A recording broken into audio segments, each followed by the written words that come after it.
Yeah, it's recording it. See the little thing above. You can only see the screen, is that one? Because that's a plus point. First of all, really key, guarantee your content. What do you want to say? What do you want to do? All this usual marketing stuff that I won't get into. But the point of that is when you're selecting a theme, it's very important to think about the type of content that you've got and you want to portray. There's no point in saying, I want this whizzy, fantastic, photograph-driven website that's going to have amazing sliders and huge great images if you've got rubbish photographs. That's an easy example to make. Ditto, if you want a big information blog site that gets magazine articles published every week and you haven't got anything to write or anything to say, there's no point in doing a magazine-focused website. So guarantee going to be your content, the type of content that you want to create. It's very important. And then the obvious is to draw a sitemap from that. There's quite a lot of there's lots of articles about doing that. That's a marketing person's job. I've also put down here the SEO marketing considerations, calls for action. I think this is really, really fundamental, really, really important. It could be your objective in life is to get #1 on Google, for instance, for whatever, new house builds or something. And it needs to be planned right from the start, right from the get-go. And then any other marketing considerations, if you're trying to market to children, are you going to, what sort of people are you going to push into, and how are you going to get these people, and just generally just think about this. And I always think it's a good idea to think about your calls to action. What is the driver? What's going to force people? Because one of the calls to action could just be, I want people to stay here and get entertained, which is a perfectly justifiable call to action. Or it could be that you want them to buy something. So this is very much an information gathering marketing project that all your marketing people should do. Picking a theme. I've got a slide on this, selecting a theme, so I'll go into that in more detail in a minute. And then this is the bit I'm going to do. I'm going to create a site on WPEngine. This is the link to go to for WPEngine. Don't just type in WPEngine.com because we don't get paid. If you type that in, we get a check. And then that would set up a blank basic site once I've done that. And then I'm going to log into the admin screen and I'm just going to do a few little tweaks and changes. And then, but not much, because that really is very dependent on the theme you select, is depending on what admin you're going to do. I have got a before and after shot of that. And then I'm going to do this bit. I've got a URL. I'm going to log into our URL registration system, 123reg, and I'm going to point the URL at the WPEngine. And so hopefully it will sort of give you an idea of how the whole thing fits together. And at the end of this process, you'll have a bare bones website that you can tune and decorate. Right, selecting a theme. So you all understand, basically WordPress has themes, which is like a skin that goes on top, and then you have plugins that do things. Okay. So this is selecting a theme. So I'm going to use my example of my holiday let business, which I built. This is the process I followed when I did that. So you think about the type of business, because if you're running a photography business and you type in photography themes WordPress, thousands will appear. If you're running a holiday let business, which is what I was doing, I typed in holiday let WordPress theme, out popped WP rental, I installed it, well hey, happy days.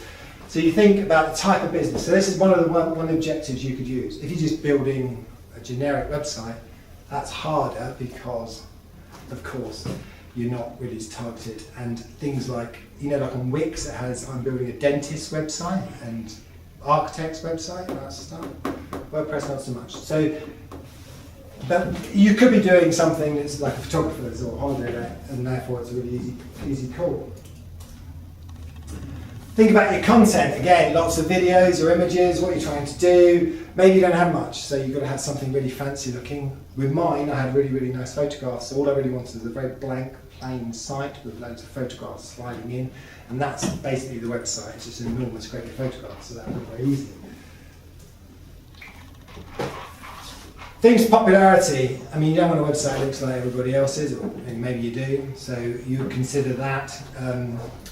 So that's a consideration. It can't be too common, but then again, it has to be popular enough so the developers actually support it. Very important you pick a theme that is going to continue to be supported, otherwise it will get out of date. We've spoken before about what happens when WordPress gets out of date.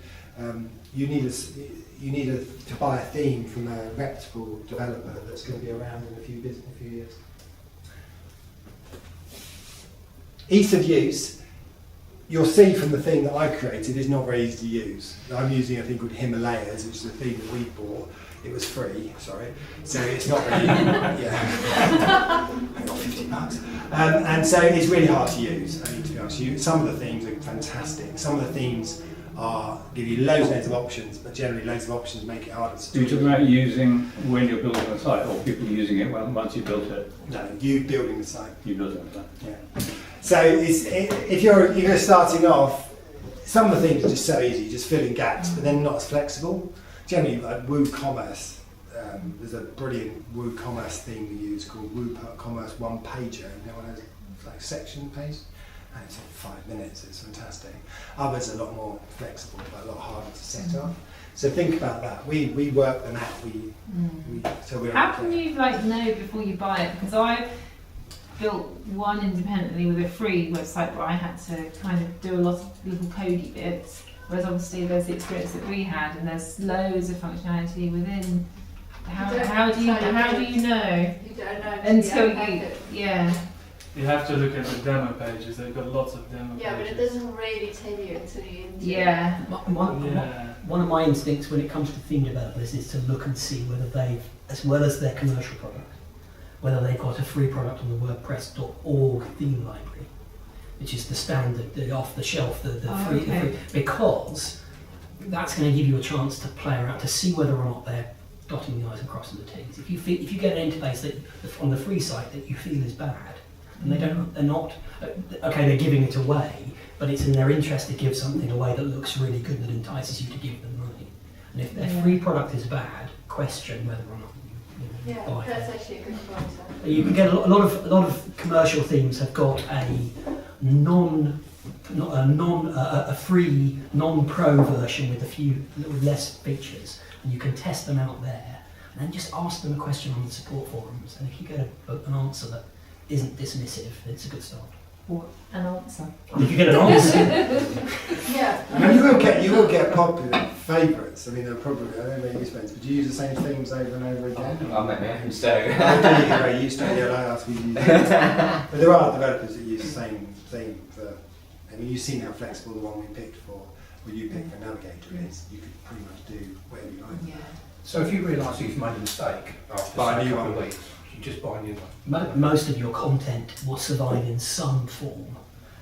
Some of it might not look so pretty when you switch the new theme on, but most of your content, unless you use a theme that's got a built-in WYSIWYG builder, those can be pretty tricky, and I would advise staying away from free themes and WYSIWYG builders just because of that, because your code might not be rescuable, your content might not be so rescuable when you move it. If you get a theme that's got plugin functionality properly separated in its own functionality plugin, often you can just turn off the theme and keep the functionality, and that can help you bridge your way to a new theme. Yeah, it's good fun. Also, some theme developers give you access to more than one theme. Like, they might have a collection of 50 themes, Oh wow. and you only pay the WordPress, for price of example. one, really. Yeah. So they're often clubs, effectively, yearly subscription clubs. Graph Paper Press being one of my favourites Yeah. for photography. And it's cheap, isn't it?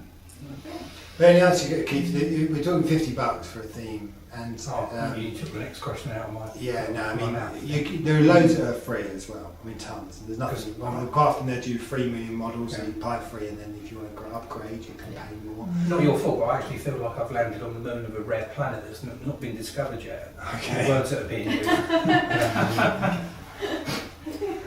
The second half is all in Japanese. You're right with that. Probably. I'm okay. If you want to run away, if you want to flee early, I'm totally okay with it. I'll try and make it a little. Try and make it go with my headline slot. So you talking about the planet or the meeting?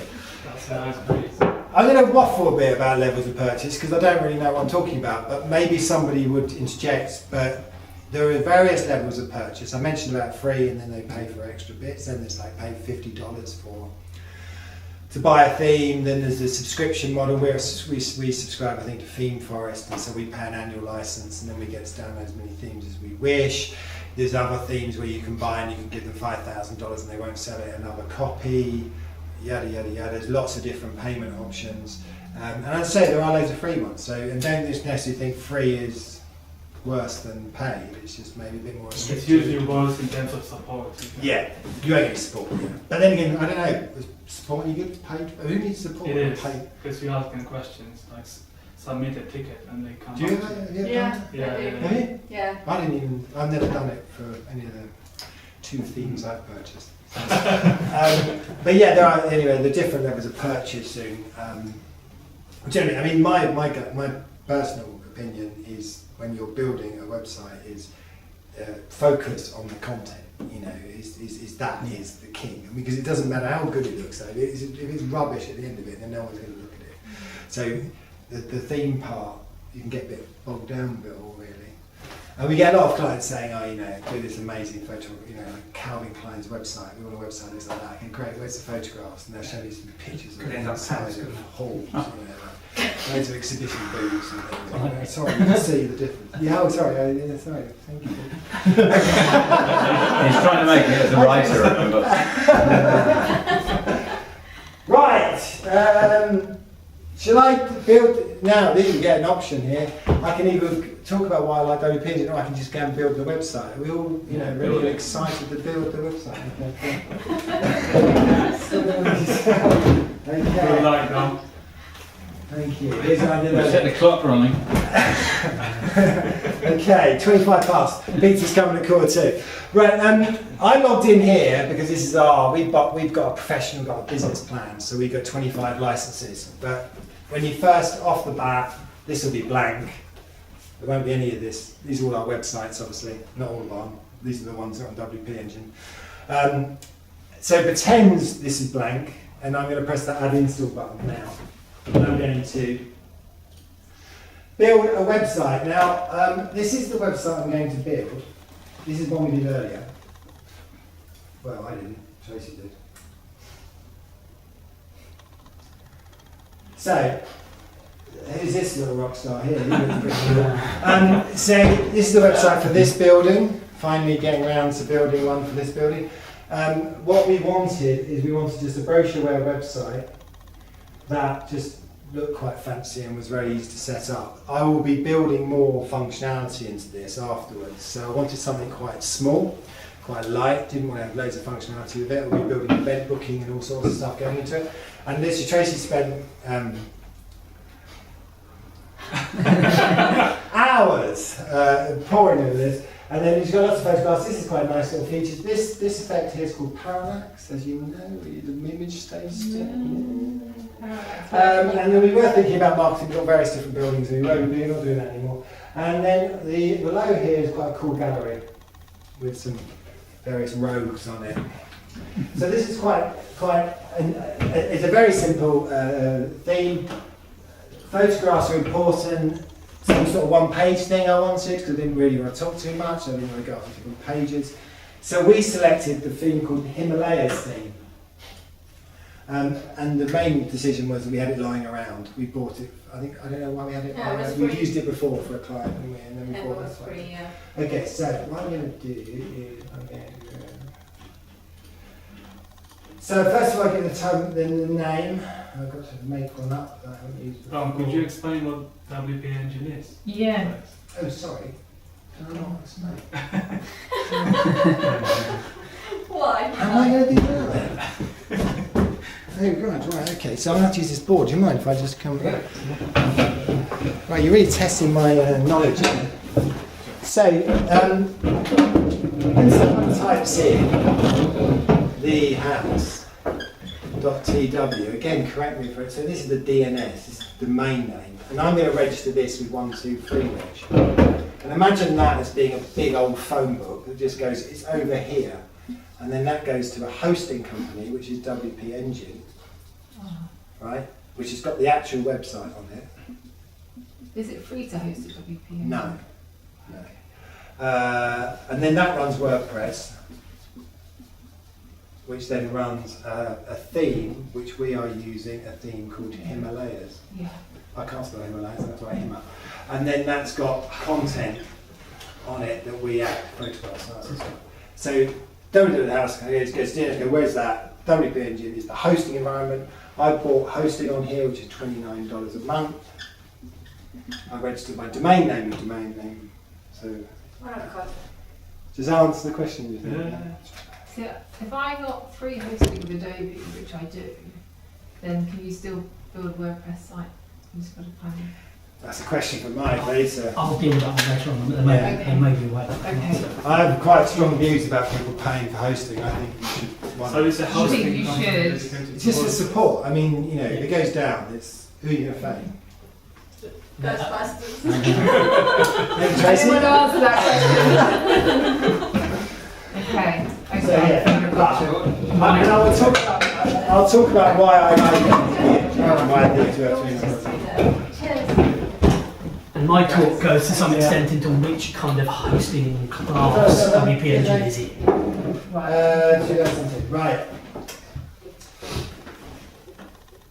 So, what I'm going to do, so at the moment, all I'm doing is I'm setting up on this hosting environment the website, and it's going to create a blank website install, and I'll be able to do some stuff to it.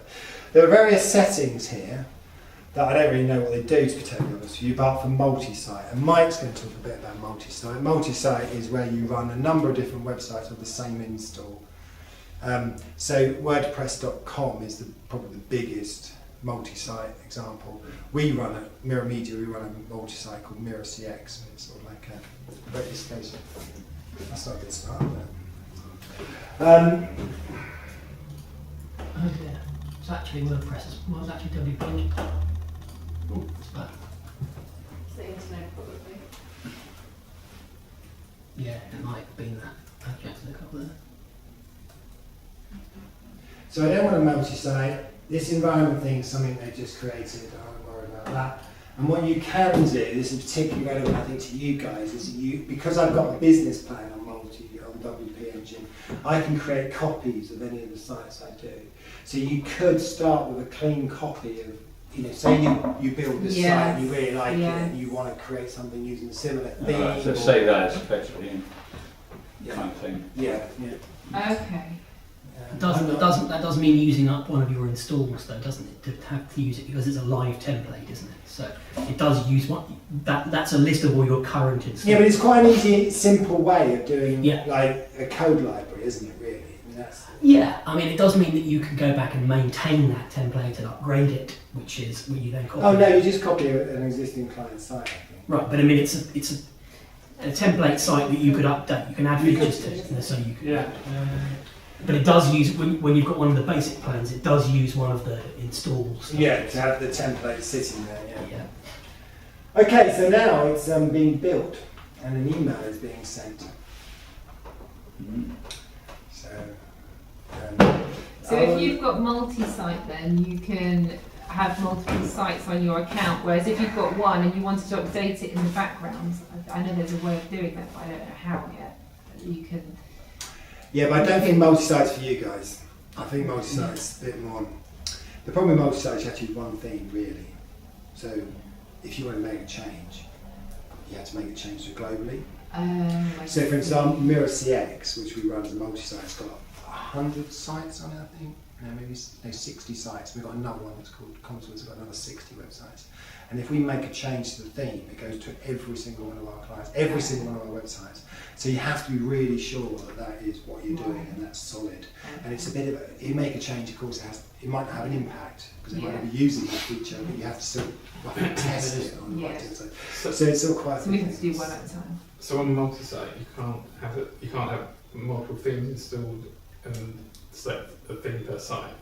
As I understand it, is that? I can't remember. What I think is that the multi-site tenants don't by default get the theme chooser. Is that right? Yeah. Yeah. So if you want them to have that functionality, you'd actually have to build it. Right. I think we went round the houses rather on that, and we concluded effectively that you're better off delivering one theme that can be configured to behave in different ways.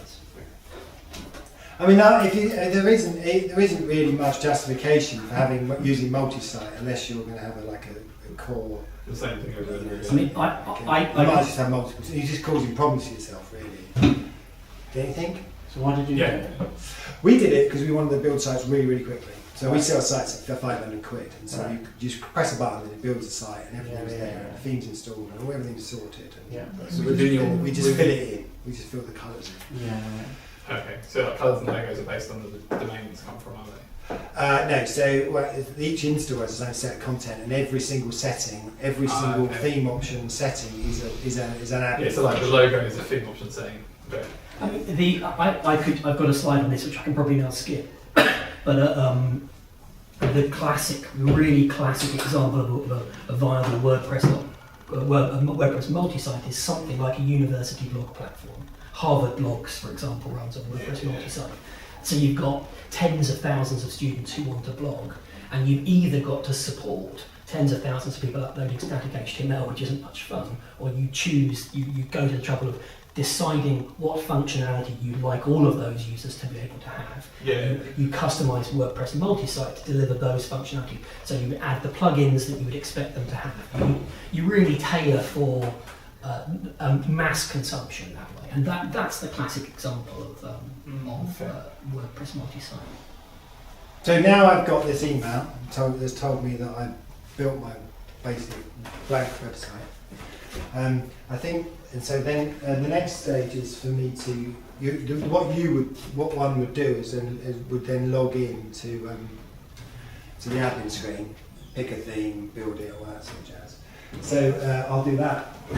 So I click on I can't remember what password is. So it automatically creates a username. So I click on that and then get put my username. And then hopefully it sent me a link. Password is in that email, isn't it? No.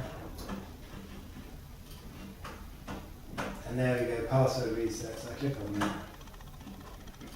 And we get a nice, easy.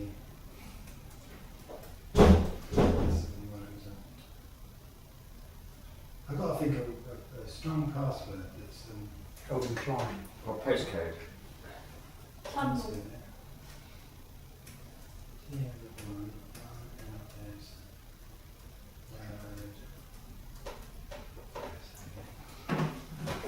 Now copy it onto the clipboard so you can log it.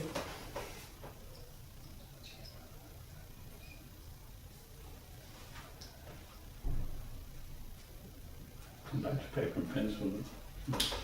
This strong password thing is both a blessing and a curse. They're actually quite hard to create. You often end up using a password manager just to be able to keep track of them, which has its own password. Password manager. Yeah, Wow. If you're using your iPhone and you're an iPad and a Mac, it will remember those passwords on your behalf securely on Okay, so there we go, there's my WordPress website. If I quickly do view site, you'll see what it looks like.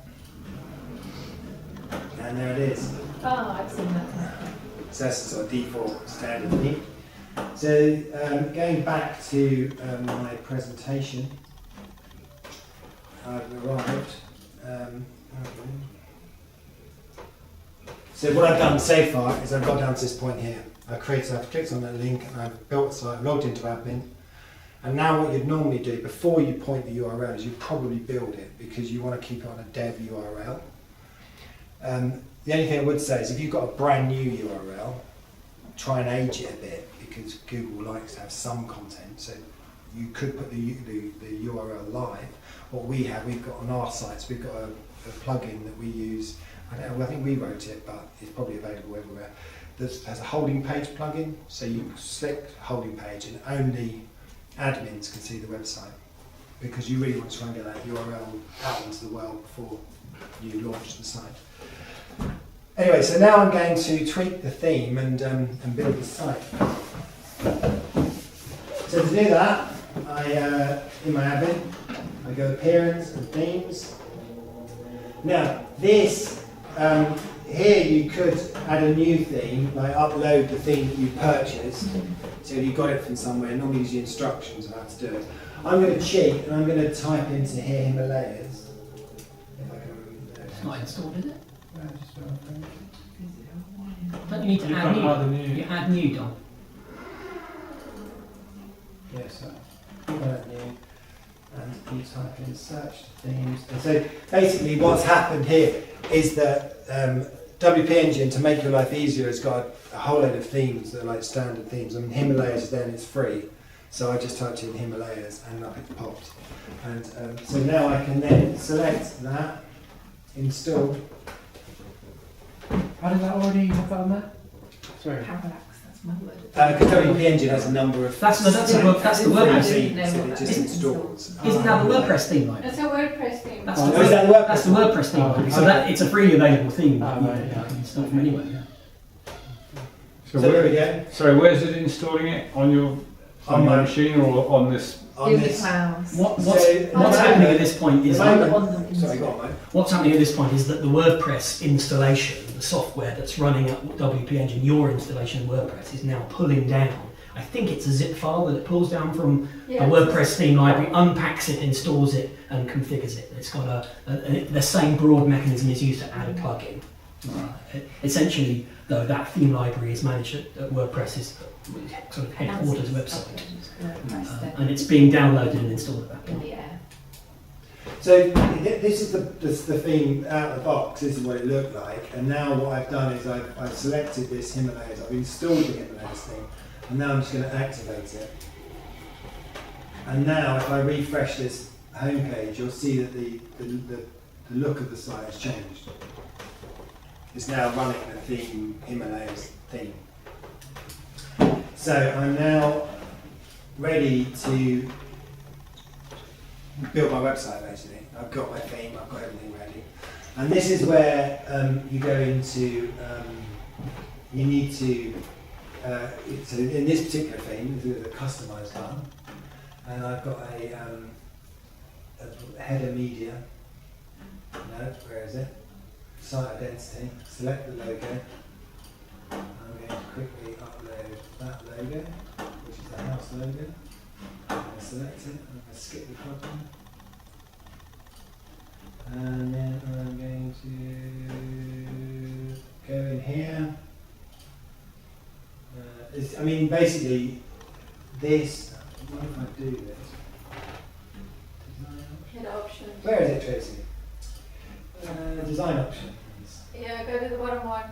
Wait. You're in. No, you want to go into header options again. Okay. Now. The header options. No. Is it header? That's it. Yeah. Now go to the bottom there. There we go. There we go. There you go.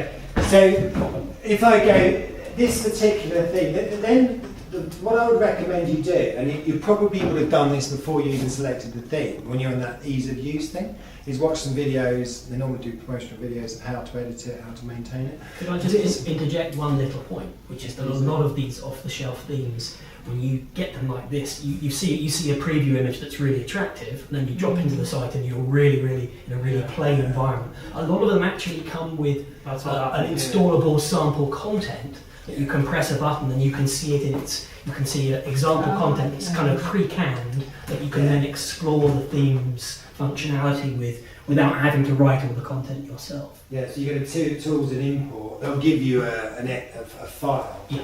And you How can, do you find that though? It depends on the theme, like author. Because that most is of the free themes don't give you that. No. The WordPress.org, but if you've got a theme that is on WordPress.org that's being maintained by a developer, he may have a website with his own stuff. But yes, some of the